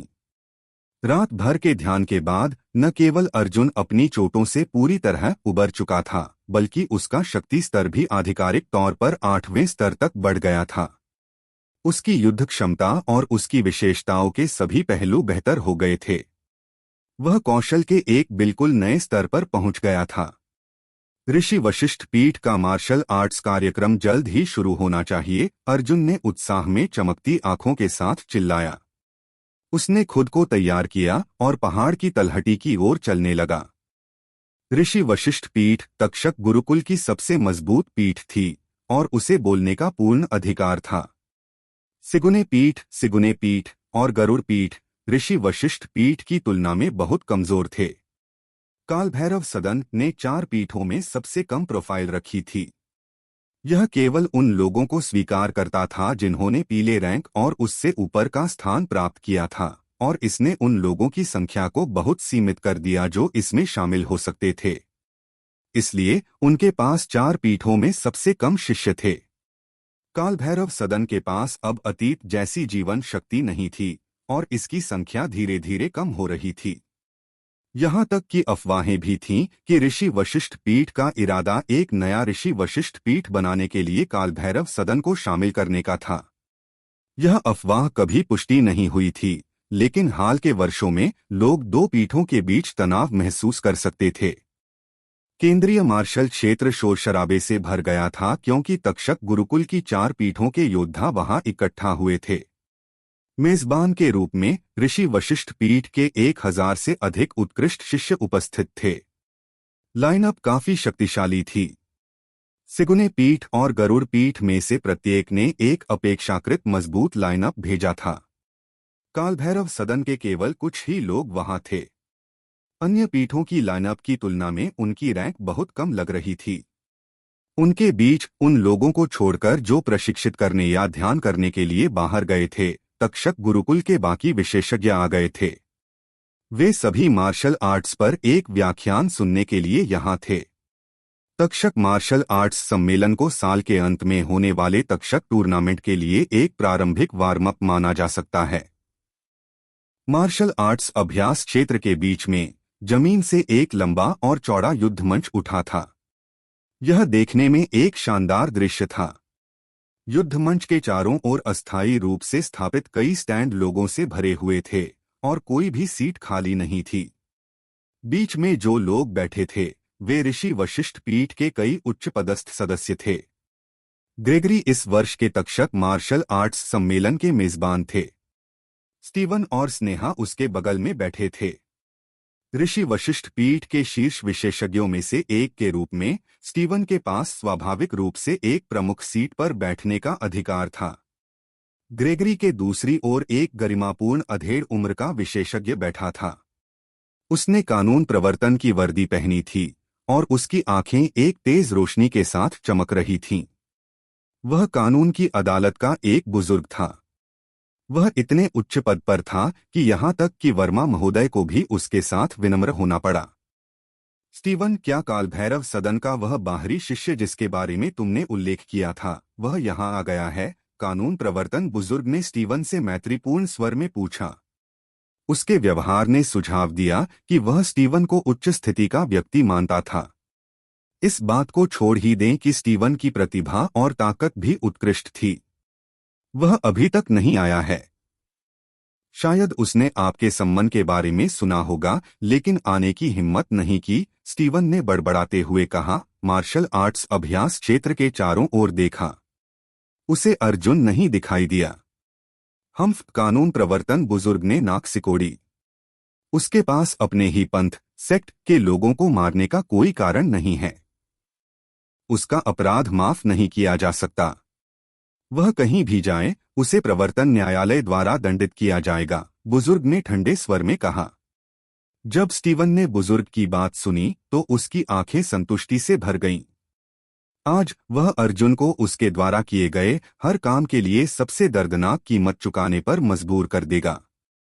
वह उसे अपने सामने घुटने टेकने और पश्चाताप करने पर मजबूर कर देगा। थॉम्पसन बुजुर्ग, गुस्सा मत होइए। वह कालभैरव सदन का सिर्फ एक बाहरी शिष्य है। वह और कहाँ भाग सकता है। ग्रेगरी ने लापरवाही से थॉम्पसन बुजुर्ग को आश्वासन दिया, जैसे कि इस मामले का उससे कोई लेना देना न हो। थॉम्पसन बुजुर्ग ने ग्रेगरी की ओर सिर हिलाया, फिर आराम करने के लिए अपनी आंखें बंद कर लीं। ठीक है, अब समय हो गया है। स्टीवन, घोषणा करो कि हम मार्शल व्याख्यान शुरू करने जा रहे हैं, ग्रेगरी ने निर्देश दिया, जैसे ही उसने अपनी आंखें ढालते हुए तपते सूरज की ओर देखा। जी, स्टीवन ने जवाब दिया। उसने सिर हिलाया और खड़ा हो गया। उसने स्टैंड पर मौजूद लोगों की ओर देखा, फिर भीड़ की ओर अपनी नजर घुमाई। फिर वह बोलने लगा। आज तक्षक गुरुकुल मार्शल आर्ट्स व्याख्यान में इतने सारे मजबूत योद्धाओं को देखकर ऋषि वशिष्ठ पीठ के लिए सम्मान की बात है, जिसकी मेजबानी ऋषि वशिष्ठ पीठ द्वारा की जाती है। इस व्याख्यान का उद्देश्य सभी को तक्षक गुरुकुल की 4 पीठों के प्रतिभावान लोगों की महिमा की एक झलक दिखाना है। जो लोग मार्शल आर्ट्स का अभ्यास करते हैं, उनके लिए लड़ाई हमेशा अपनी ताकत साबित करने का सबसे अच्छा तरीका है। एक शक्तिशाली योद्धा का व्यवहार सभी को दिखाने के लिए ऋषि वशिष्ठ पीठ ने एक फाइटिंग स्टेज स्थापित किया है। बेशक यहां मौजूद सभी का स्वागत है। सभी की जानकारी के लिए हम चुनौती प्रणाली का उपयोग करते हैं। चुनौती प्रणाली का मतलब है कि जब कोई चुनौती जारी करता है तो दूसरे युद्ध मंच पर जा सकते हैं और उसके साथ प्रतिस्पर्धा कर सकते हैं। हालांकि लड़ाई समाप्त होने के बाद हम रैंकिंग नहीं सौंपेंगे। अब मार्शल आर्ट्स सम्मेलन आधिकारिक तौर पर शुरू हो। स्टीवन की तेज, स्पष्ट आवाज मार्शल आर्ट्स अभ्यास क्षेत्र के भीतर गूंज उठी। हर कोई उसे स्पष्ट रूप से सुन सकता था। बहुत से लोग मार्शल आर्ट्स सम्मेलन के लिए उत्सुक थे और उम्मीद के मुताबिक लड़ाई मुख्य केंद्र थी। कोई भी इच्छा पर चुनौती जारी कर सकता था और लड़ाई के परिणाम का न्याय नहीं किया जाएगा। बहुत से लोग इसे आजमाने के लिए उत्सुक थे। वे 4 पीठों के विशेषज्ञों के सामने अपनी प्रतिभा प्रदर्शित करना चाहते थे। ऋषि वशिष्ठ पीठ से एक आकृति बाहर आई। वह आसमान में उड़ा और फाइटिंग स्टेज पर उतरा। वह असाधारण नैननक्षों वाला एक युवक था। उसकी आभा अत्यधिक शक्तिशाली थी। एक ही नजर में कोई भी बता सकता था कि वह एक अत्यंत शक्तिशाली व्यक्ति था। इस व्याख्यान के मेजबान के रूप में ऋषि वशिष्ठ पीठ ने वास्तव में फाइटिंग स्टेज पर विशेषज्ञों को भेजने में बढ़त ली है। भीड़ में किसी ने देखा, यह विशेषज्ञ पहले किसे चुनौती देगा? हर किसी की आंखें चमक उठीं और उनकी भावनाएं उत्साह के साथ उमड़ पड़ी। वे सभी अंदाजा लगाने लगे कि यह शक्तिशाली व्यक्ति किसे चुनौती देने जा रहा है। मार्शल आर्ट्स सम्मेलन की अध्यक्षता ऋषि वशिष्ठ पीठ द्वारा की जाती है और ऋषि वशिष्ठ पीठ के एक शिष्य के रूप में मैं नेतृत्व करने और चुनौती देने के लिए तैयार हूं। मेरी योजना 3 पावर हाउस को चुनौती देने के लिए लगातार 3 मैच लड़ने की है। यदि मेरे समान प्रशिक्षण स्तर वाला कोई है तो आप मंच पर आ सकते हैं और मेरे साथ स्पार कर सकते हैं, युवक ने धीमी, अहंकारी आवाज में कहा। हालांकि उसके शब्द अत्यंत विनम्र थे, हर कोई उनके पीछे का अर्थ समझ सकता था। उसका इरादा लगातार 3 लड़ाई लड़ने का है और वह 3 शक्तिशाली योद्धाओं को चुनौती भी देना चाहता है। उसका लक्ष्य बहुत बड़ा है, एक अन्य दर्शक ने नोट किया। बहुत से लोग उसके शब्दों के पीछे का अर्थ समझ गए और बहुत हैरान हुए। वह लगातार 3 लड़ाई लड़ने के लिए पहले से ही पर्याप्त अहंकारी था। उस चुनौती को छोड़ दे जो उसने सभी को निर्देशित की थी। उसने यह निर्दिष्ट नहीं किया कि वह मंच पर लड़ने के लिए किसे बुला रहा था। दूसरे शब्दों में, जब तक वह उसके स्तर का कोई था, वह चुनौती स्वीकार कर लेगा। उसने किसी भी अन्य विशेषज्ञ को खतरे के रूप में नहीं माना। मैं उसे जानता हूं। वह नाथन मेरिक्स है, भीड़ में एक आवाज सुनाई दी। वह शारीरिक प्रशिक्षण के चरम पर एक योद्धा है जिसने पीला rank golden ox battle spirit को जगाया है। वह बहुत शक्तिशाली है। मैंने सुना है कि उसके पास बहुत पहले ट्रेनिंग बोर्ड तक चढ़ने की ताकत थी। कोई आश्चर्य नहीं कि वह इतना आश्वस्त है। पर्यवेक्षक ने तुरंत इस युवक को पहचान लिया था। बहुत से लोग दंग रह गए। नाथन हाल ही में तक्षक गुरुकुल में काफी प्रसिद्ध हो गया था। स्वाभाविक रूप से उन्होंने उसके बारे में सुना था। क्या बात है? कोई भी मुझसे लड़ने की हिम्मत नहीं करता, नाथन ने अपनी भौहें उठाईं और पूछा जब किसी ने उसकी चुनौती स्वीकार नहीं की। उसके शब्दों ने उपस्थित सभी विशेषज्ञों का मजाक उड़ा दिया था। मैं तुमसे लड़ूंगा, स्टैंड से एक आवाज गूंजी। ठीक इसी क्षण सिगुने पीठ के समूह में एक युवा जो एक मास्टर योद्धा था, फाइटिंग स्टेज पर उतरा। बिना एक शब्द कहे युवा ने नाथन की ओर अद्वितीय शक्ति का एक मुक्का फेंका। नाथन की आंखें तिरस्कार से भर गईं। उसने एक कदम आगे बढ़ाया जिसने फाइटिंग स्टेज को हिला दिया, फिर एक विनाशकारी मुक्का मारा जो युवक के हमले से टकरा गया। एक कान फाड़ने वाली आवाज गूंजी। नाथन नहीं हिला, लेकिन सिगुने पीठ के युवक को फाइटिंग स्टेज से नीचे गिरा दिया गया। वह एक भी प्रहार नहीं झेल सका। वह बहुत मजबूत है, भीड़ में कोई हाफ उठा। नाथन द्वारा प्रदर्शित ताकत से हर कोई हैरान था। केवल एक मुक्के के साथ उसने उसे उड़ा दिया था जो उसके समान प्रशिक्षण स्तर पर था। वह स्पष्ट रूप से प्रभावशाली था। और कोई? नाथन ने गर्व से स्टैंड के चारों ओर देखते हुए उपहास किया। उसकी आवाज अधिकार से भरी थी। मुझे कोशिश करने दो, एक आवाज गूंजी। हालांकि नाथन की ताकत से हर कोई हैरान था, उनमें से कुछ अभी भी लड़ाई के लिए उत्सुक थे। वे नाथन की ताकत का खुद अनुभव करना चाहते थे। प्रतिस्पर्धा की ऐसी इच्छा उन लोगों के लिए सामान्य थी जो मार्शल आर्ट्स का अध्ययन करते थे। इस बार यह गरुड़ पीठ का एक युवा मास्टर योद्धा था। उसके शरीर से हिंसक युद्ध का इरादा निकल रहा था। उसके पीछे एक पीला रैंक चीता बैटल स्पिरिट चमक रही थी। यह एक मजबूत राक्षसी आभा का उत्सर्जन कर रहा था। एक पीला रैंक चीता बैटल स्पिरिट। न केवल वह अच्छी तरह से प्रशिक्षित है, बल्कि उसकी प्रतिभा नाथन से कम नहीं है। उसे अब नाथन से लड़ना चाहिए, भीड़ में मौजूद लोगों ने खुद से सोचा क्योंकि वे लड़ाई की आशा कर रहे थे। उस व्यक्ति को याद रखो जो तुम्हें हराएगा। मैं वेस्ले वीस हूं, गरुड़ पीठ के युवक ने घोषणा की। वह अपनी ताकत के प्रति इतना आश्वस्त लग रहा था कि उसने पहले ही निष्कर्ष निकाल लिया था कि वह नाथन को हरा सकता है। तुम कैसे जानते हो कि तुम मुझे हरा सकते हो यदि तुम कोशिश नहीं करते? नाथन ने चिल्लाकर कहा, गुस्से में। वह आगे बढ़ा और पिछली बार की तरह उसके कदम भारी थे। वह मजबूती से आगे बढ़ा, जैसे कि उसकी बैटल स्पिरिट में दिखाई देने वाला सुनहरा बैल। दफा हो जाओ, वेस्ले ने गुस्से में चिल्लाया। उसने चीता बैटल स्पिरिट जारी की। उसकी शक्ति ने स्वर्ग को हिला दिया। क्या तुम्हारे पास बस इतना ही है? नाथन ने उपहास किया। उसने वेस्ले के हमले को नजरअंदाज कर दिया और आगे बढ़ना जारी रखा। जब वेस्ले की चीता बैटल स्पिरिट उसके पास पहुंची तो नाथन ने अचानक एक मुक्का मारा। चीता बैटल स्पिरिट बिखर गई और एक शक्तिशाली बल आकाश और पृथ्वी दोनों में गूंज गया। वेस्ले की अभिव्यक्ति नाटकीय रूप से बदल गई। वह उस बल का प्रतिरोध बिल्कुल नहीं कर सका। नाथन का मुक्का उसे लगा। वेस्ले ने मुंह भर खून उगल दिया और उसकी सारी युद्ध क्षमता उसे छोड़ती हुई प्रतीत हुई। मैं स्वीकार करता हूं, वेस्ले ने अनिच्छा से कहा। वह नाथन का मुकाबला नहीं कर सका। यदि उसने हार स्वीकार नहीं की तो वह और भी अधिक पीड़ित होगा। हालांकि नाथन ने एक बार फिर जीत हासिल की थी, वेस्ले की प्रतिभा स्पष्ट रूप से खराब नहीं थी।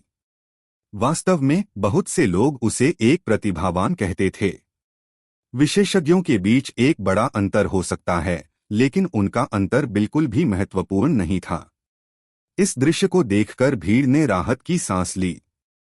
ऋषि वशिष्ठ पीठ जो इस प्रतियोगिता का मेजबान था, अन्य पीठों को चुनौती देने के लिए बहुत शक्तिशाली था।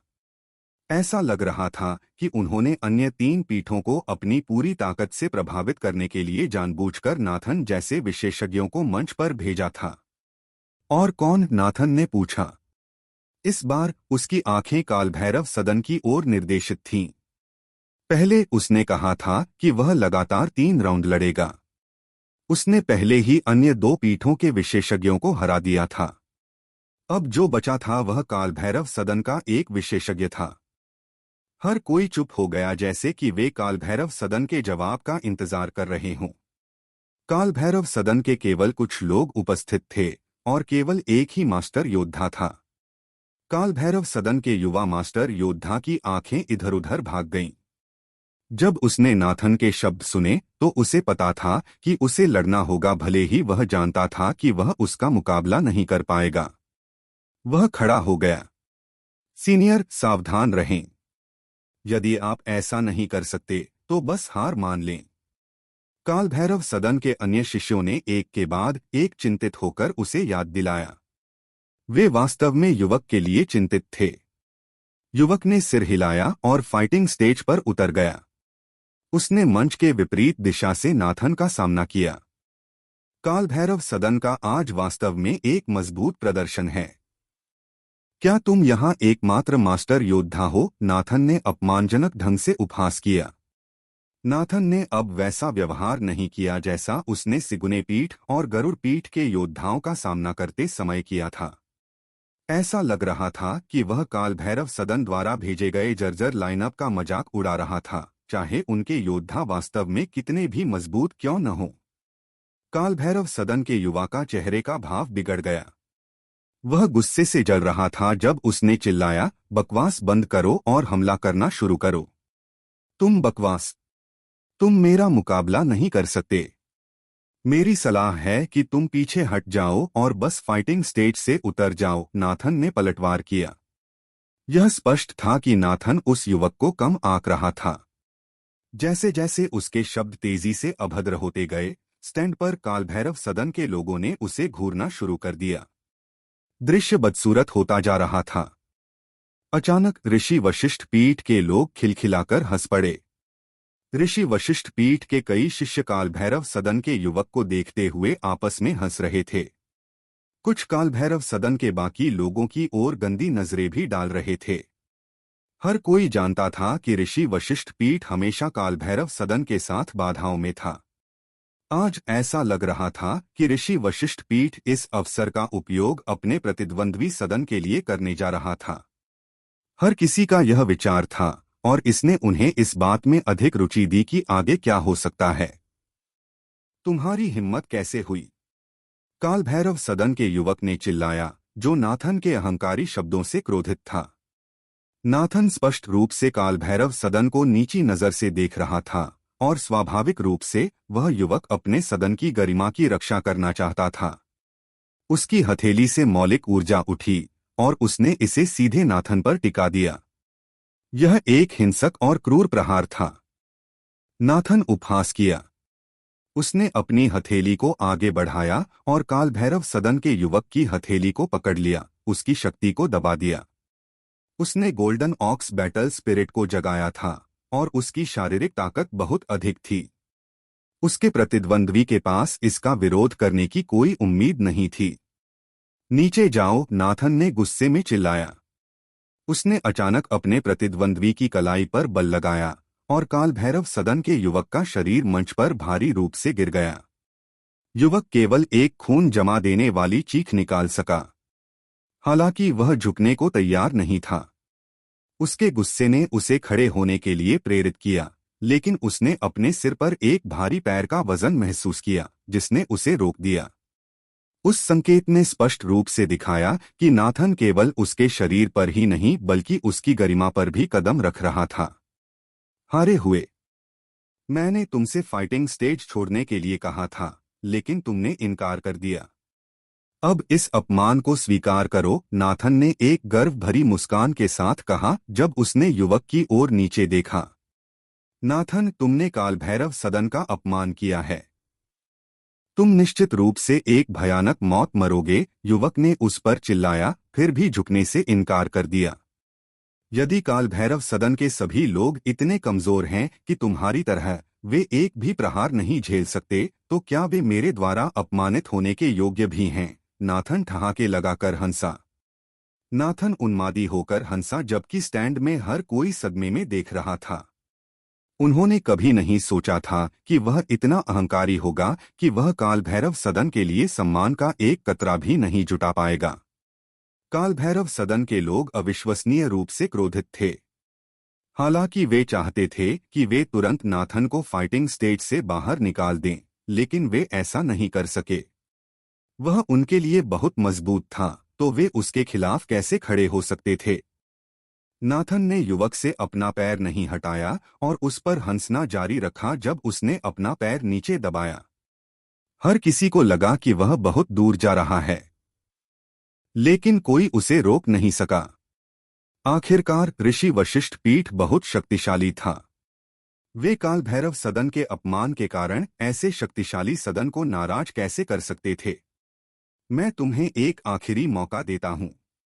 कहो कि काल भैरव सदन में हर कोई बकवास है और मैं तुम्हें तुरंत जाने दूंगा। करो, नाथन ने उपहास किया। उसने काल भैरव सदन के युवक को अपनी निगाह में उपहास के साथ घूरा।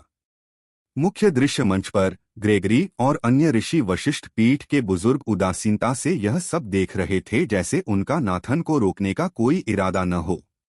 यह हास्यास्पद है। काल भैरव सदन के युवक ने पलटवार किया, गुस्से से पूरी तरह अभिभूत हो गया। ऐसा कहने के बाद उसने नाथन के पैर को अपने सिर और शरीर पर रौंदते हुए महसूस किया।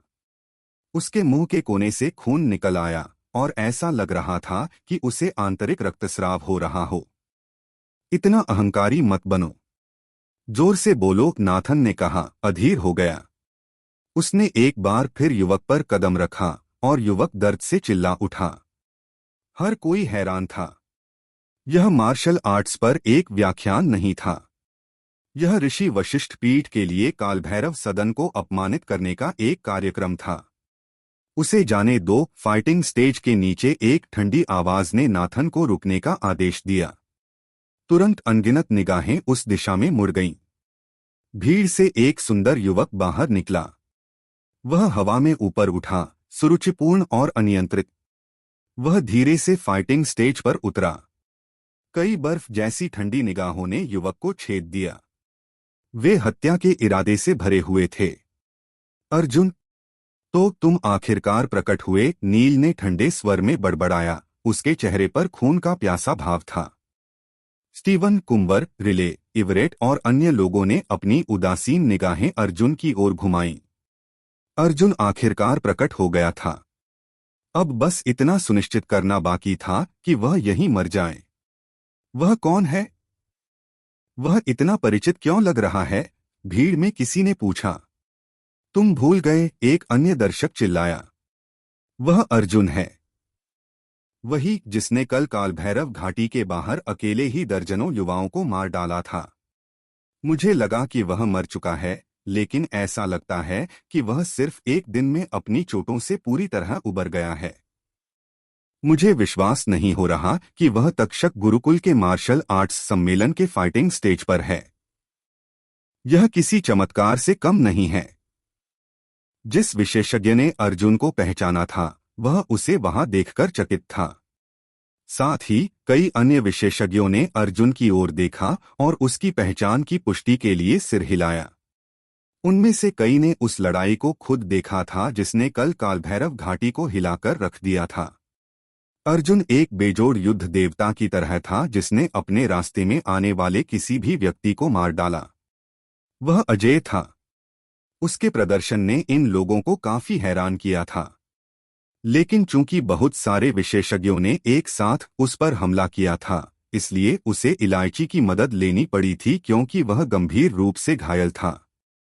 गवाहों ने देखा था कि उसकी चोटें जानलेवा थीं। यही कारण था कि कई लोग अपनी आंखों पर विश्वास नहीं कर सके जब उन्होंने अर्जुन को भीड़ के सामने देखा। वह बिल्कुल ठीक लग रहा था, मानो कल की लड़ाई कभी हुई ही न हो। मैंने सुना है कि उसने कालभैरव घाटी के परीक्षण में स्टीवन और अन्य विशेषज्ञों को पछाड़कर पहला स्थान हासिल किया। वह वास्तव में कुछ खास है, एक अन्य युवक ने उत्साह के साथ कहा। सभी की आंखें चमक उठीं। जिन लोगों ने कल परीक्षण नहीं देखा था, वे इस खबर की सत्यता पर संदेह कर रहे थे। एक योद्धा जो अभी प्रशिक्षण ले रहा हो, उसकी तुलना स्टीवन जैसे मार्शल मास्टर से कैसे की जा सकती थी? स्टीवन को हराना तो दूर, यदि अर्जुन स्टीवन के स्तर पर प्रतिस्पर्धा भी करना चाहता, तो शायद उसके पास ऐसा करने की योग्यता नहीं होती। अर्जुन के प्रकट होने से वह तुरंत आकर्षण का केंद्र बन गया। आखिरकार तक्षक गुरुकुल में हाल की सभी बड़ी घटनाएं उसी से संबंधित थीं। कम समय में ही तक्षक गुरुकुल में उसकी प्रतिष्ठा बढ़ गई थी। अर्जुन ने भीड़ की चर्चाओं पर ध्यान नहीं दिया। वह ठंडी आंखों से नाथन को देख रहा था और गुर्राते हुए बोला, मैंने तुम्हें उसे जाने देने के लिए कहा था। क्या तुम बहरे हो? नाथन ने उसे घूरा और थोड़ा भौहें सिकोड़ी। उसने फाइटिंग स्टेज के नीचे भीड़ की गपशप सुनी। अर्जुन की काफी प्रतिष्ठा लग रही थी, लेकिन उसे 7वें स्तर के योद्धा की परवाह क्यों करनी चाहिए? लोग बस अर्जुन को बढ़ा चढ़ाकर पेश कर रहे थे। वह इतना शक्तिशाली नहीं था। तुम खुद को क्या समझते हो? तुमने मुझे आदेश देने की हिम्मत कैसे की? नाथन ने आधिकारिक तरीके से पूछा। उसकी आंखें खून के प्यासे प्रकाश के साथ चमक रही थीं। मैं वह हूं जो तुम्हें हराएगा, अर्जुन ने जवाब दिया। उसने आगे कहा, मैं भी कालभैरव सदन का एक शिष्य हूं। मैं लड़ाई में कालभैरव सदन का प्रतिनिधित्व करूंगा, इसलिए उसे अभी जाने दो। तुम मुझे हराओगे? नाथन ने नाक सिकोड़ी। उसकी पुतलियां सिकुड़ गईं और उसके चेहरे पर एक दिलचस्प भाव उभर आया। उसने कहा, क्या तुम सुनिश्चित हो कि तुम लड़ाई में कालभैरव सदन का प्रतिनिधित्व करना चाहते हो? मैं तुम्हें सलाह देता हूं कि तुम इतना मूर्खतापूर्ण काम न करो। अपने शक्ति स्तर के साथ क्या तुम मेरे हमलों में से एक भी झेल पाओगे? नाथन की आवाज गर्व से भरी थी। यहां तक कि एक सामान्य 9वें स्तर का विशेषज्ञ भी उससे एक प्रहार नहीं झेल पाता। अर्जुन जैसे 7वें स्तर के योद्धा की तो बात ही छोड़ दें। यदि नियम उसे अपने प्रतिद्वंद्वी को मारने से नहीं रोकते, तो वह आसानी से अर्जुन को मार सकता था। मैं केवल यह चाहता हूं कि तुम मुझसे लड़ो, अर्जुन ने दृढ़ता से कहा, जैसे कि वह नाथन के साथ बकवास करने में और समय बर्बाद नहीं करना चाहता था। तुम बेउम्मीद हो। चूंकि तुम चाहते हो कि मैं तुम्हें पीटूं, तो मैं तुम्हारी इच्छा पूरी करूंगा, नाथन चिल्लाया। फिर उसने उस युवक को जो उसके सामने पड़ा था, अर्जुन की ओर लात मारी। उसका व्यवहार बहुत आक्रामक था। नाथन बहुत शक्तिशाली है, लेकिन अर्जुन का शक्ति स्तर अपेक्षाकृत कम है। क्या वह वास्तव में उतना ही मजबूत होगा जितना अफवाहें कहती हैं? भीड़ में किसी ने जोर से सोचा। हर कोई अपनी सीटों पर जमा हुआ था क्योंकि वे बेसब्री से चुनौती शुरू होने का इंतजार कर रहे थे। उनमें से कई लोगों ने अर्जुन की ताकत पर संदेह करना शुरू कर दिया, यह सोचते हुए कि अर्जुन नाथन का मुकाबला नहीं कर सकता। अर्जुन की आंखों में ठंडी रोशनी चमकी। उसने कालभैरव सदन के शिष्य को सहारा दिया, फिर नाथन के पास पहुंचा। तुम दयनीय हो। मैं तुम्हें दिखाऊंगा कि मैं कितना शक्तिशाली हो सकता हूं, नाथन गुर्राया। तुरंत उसने अपने शरीर के चारों ओर एक आभा छोड़ी। उसने एक कदम आगे बढ़ाया और हिंसक रूप से मुक्का मारा। हवा का एक झोंका हवा में दौड़ गया। अर्जुन ने उदासीन भाव के साथ उसके हमले का सामना किया, जैसे कि उसे कोई खतरा ही न हो। नाथन की मुट्ठी की रोशनी कितनी शक्तिशाली है! क्या गरुड़ पीठ और सिगुने पीठ के विशेषज्ञ उसके हमले को झेलने में असमर्थ नहीं थे? क्या यह आदमी मौत को दावत दे रहा है? एक दर्शक हांफ उठा। भीड़ असहज महसूस कर रही थी जब उन्होंने सोचा कि अर्जुन का लड़ने का फैसला उसका अंत कर सकता है। नाथन की मुट्ठी की रोशनी उसे निर्दयता से नष्ट कर देगी। तुम कितने साहसी हो! आगे बढ़ो और मार खाओ, नाथन ने उपहास किया जब उसे एहसास हुआ कि अर्जुन उसके हमले को चकमा देने की योजना नहीं बना रहा था। एक हल्की आवाज सुनाई दी जब नाथन की मुट्ठी अर्जुन के शरीर पर लगी। विनाशकारी बल उसकी छाती पर फैल गया, लेकिन ऐसा नहीं लगा कि इसने उसे बिल्कुल भी प्रभावित किया हो। नाथन को ऐसा लगा जैसे उसकी मुट्ठी अर्जुन के शरीर पर नहीं, बल्कि एक अडिग चट्टान की सतह पर लगी हो। शक्तिशाली रिबाउंड बल ने नाथन की बाह को सुन्न कर दिया और उसके सिर को भनभना दिया। यह कैसे संभव है? क्या तुम सुरक्षात्मक कवच पहने हुए हो? नाथन ने भौहें सिकोड़ी। उसकी मुट्ठी अत्यंत शक्तिशाली थी, लेकिन उसने अर्जुन के शरीर की सुरक्षा को तोड़ा भी नहीं था। कोई कल्पना ही कर सकता है कि नाथन के आत्मविश्वास पर इसका क्या असर पड़ा होगा। क्या तुम्हारे पास बस इतना ही है? तुमने खुद को इतना बड़ा समझने की हिम्मत कैसे की? क्या ऋषि वशिष्ठ पीठ के सभी लोग तुम्हारी तरह बेशर्म हैं? अर्जुन ने उसका उपहास किया। अर्जुन ने नाथन की ओर अपनी हथेली से हमला किया और उसे मार गिराया। नाथन जमीन पर गिर गया और मुंह भर खून उगल दिया। नाथन ने एक दयनीय चीख निकाली। वह उठना चाहता था, लेकिन उसने महसूस किया कि एक पैर उसके सिर के किनारे पर दब रहा है। उसे चक्कर आने लगे। वह बहुत मजबूत है, भीड़ के विशेषज्ञों में से एक ने समझाया। ऐसा लगता है कि उसके शरीर का अपना सुरक्षात्मक कवच है। उसने बिना खुद को नुकसान पहुंचाए नाथन के हमले का सीधा सामना किया, और उसकी हमले की शक्ति भी देखने लायक है। यहां तक कि नाथन जैसा शक्तिशाली व्यक्ति भी उससे एक प्रहार नहीं झेल सका। हर कोई अपने सदमे से उबर गया और खाली नजरों से उस घटना को देखने लगा जो उनके सामने हो रही थी। नाथन, जो लगातार 3 लड़ाई जीतने के लिए निकला था, अर्जुन का एक प्रहार भी नहीं झेल सका। यह हास्यास्पद था कि उसने अर्जुन का मजाक कैसे उड़ाया था, यह मानते हुए कि वह उसके हमले को नहीं झेल पाएगा। क्या मजाक था? इस पल तक अर्जुन का पैर नाथन के सिर पर था, बिल्कुल वैसे ही जैसे नाथन ने कालभैरव सदन के युवक के साथ किया था। ग्रैंडस्टैंड पर स्टीवन, स्नेहा और ग्रेगरी के चेहरे के भाव तनावपूर्ण हो गए। ऋषि वशिष्ठ पीठ अपने शिष्य के रौंदे जाने के अपमान से पीड़ित था। वे शांत कैसे रह सकते थे? इस बीच कालभैरव सदन के लोग रोमांचित थे। आखिरकार कोई ऐसा व्यक्ति जो उनके शर्म को धो सके, कालभैरव सदन में प्रकट हो गया था। वे खुश कैसे न होते? मुझे जाने दो या फिर ऋषि वशिष्ठ पीठ तुम्हें नहीं छोड़ेगा, नाथन ने धमकी दी। अर्जुन ने अपना पैर नाथन के सिर पर रखा। यह सोचकर कि नाथन अर्जुन को डराने के लिए ऋषि वशिष्ठ पीठ के नाम का इस्तेमाल करेगा। ऋषि वशिष्ठ पीठ? क्या मजाक है? अर्जुन ने उपहास किया। यदि उसे ऋषि वशिष्ठ पीठ की परवाह होती तो वह इस स्थिति में नहीं होता। मुझे लगता है कि तुम उस स्थिति को नहीं समझते जिसमें तुम अभी हो। तुम्हारा दिमाग स्पष्ट नहीं है। यहाँ मुझे मदद करने दो, अर्जुन ने गुर्राते हुए कहा। उसने अपना एक पैर उठाया और सभी की नजरों के सामने नाथन के शरीर पर रौंद दिया। नाथन ने एक खून जमा देने वाली चीख निकाली। उसने ऋषि वशिष्ठ पीठ के मैदान पर ही उनके एक शिष्य को प्रताड़ित करने की हिम्मत कैसे की? एक दर्शक हाँफ उठा। वह खुले तौर पर पीठ का दुश्मन बन रहा है। परिणाम निश्चित रूप से गंभीर होंगे। भीड़ अपने सामने के दृश्य से अपनी आंखें नहीं हटा सकी। यह पहली बार था जब उन्होंने कालभैरव सदन के किसी व्यक्ति को इतना साहसी और अहंकारी देखा था। स्टीवन और ग्रेगरी ने अर्जुन को ठंडी आंखों से देखा। यदि संभव होता तो वे दोनों निश्चित रूप से अर्जुन को मौके पर ही मार देते।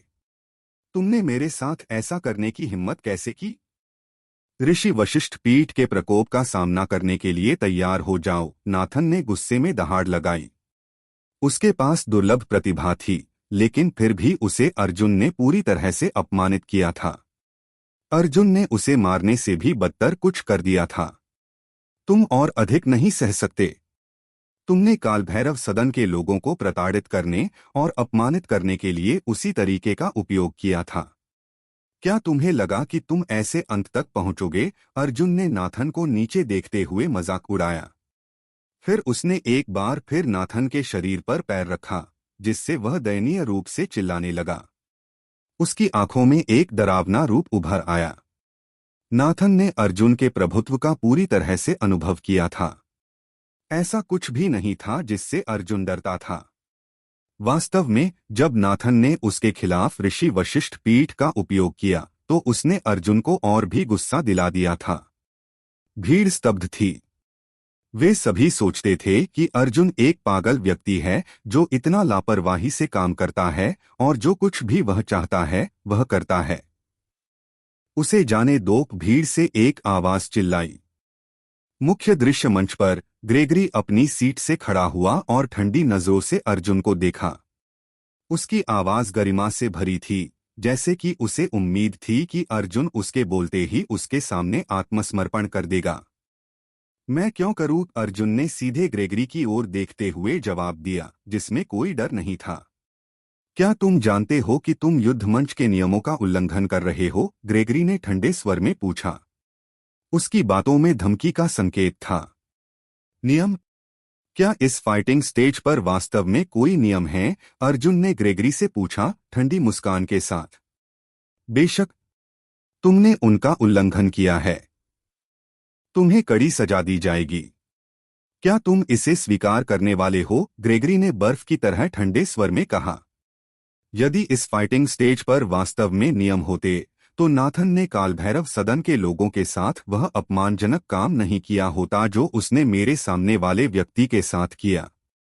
यदि इस फाइटिंग स्टेज पर वास्तव में नियम होते तो तुम सिर्फ बैठकर नहीं देखते जब नाथन ने कालभैरव सदन का अपमान किया। अर्जुन ने अपनी आंखों को झपकाए बिना जवाब दिया।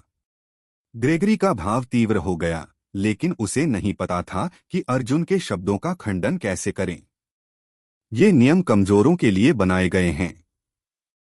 यदि तुम्हारी ताकत और स्थिति असाधारण है तो तुम पूरी तरह से नियमों की अनदेखी कर सकते हो।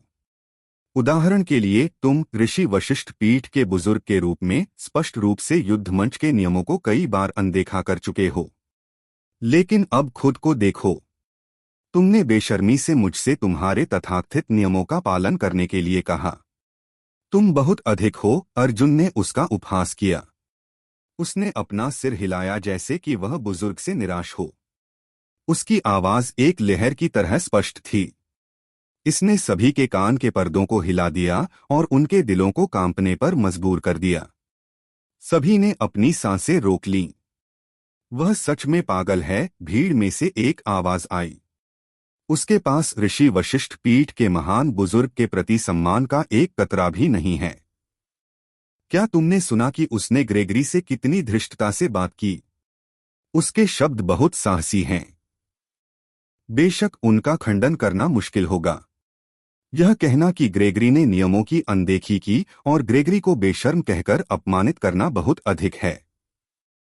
वह बहुत दूर चला गया है। यह आवाज उपस्थित कई लोगों के विचारों का प्रतिनिधित्व करती थी। वास्तव में अर्जुन का प्रदर्शन थोड़ा बहुत अधिक साहसी था।